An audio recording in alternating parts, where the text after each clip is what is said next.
Pierre Poilievre has been arguing that the Bank of Canada is in desperate need of reform. Just the other day, he announced that he would be firing the bank's governor, Tiff. Macklem. Whole news media has predictably gone bananas over this. An article in the far-left Toronto Star described his promise, or threat, as they ominously wrote, as outrageous and irresponsible.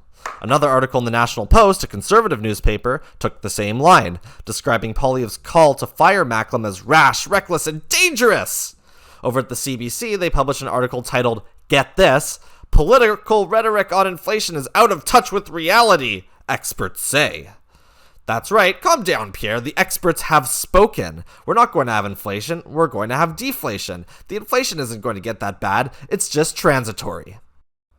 Of course, all these predictions by the experts were wrong, while Pierre had it right all along. But quiet down, shut up, the experts have spoken.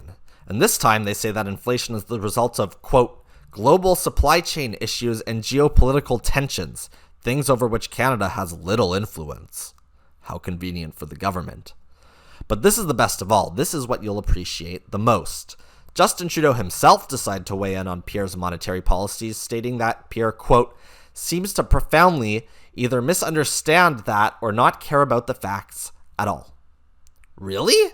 The guy who said just a few months ago that he doesn't even think about monetary policy is now lecturing others on misunderstanding it? Here's a reality check for you. Canadians can't afford food. Canadians can't afford gas. Canadians can't afford to put a roof over their head.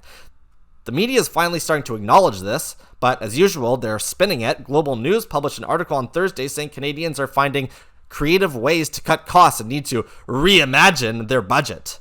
Their tips include cutting back on restaurants and medication. Got it? Inflation isn't the fault of the people who actually print the money and manage our economy. No. You just have to cut back on your heart medication. It's your fault you can't afford things. The media is spewing this nonsense because they're all in on Trudeau, but Canadians aren't buying it.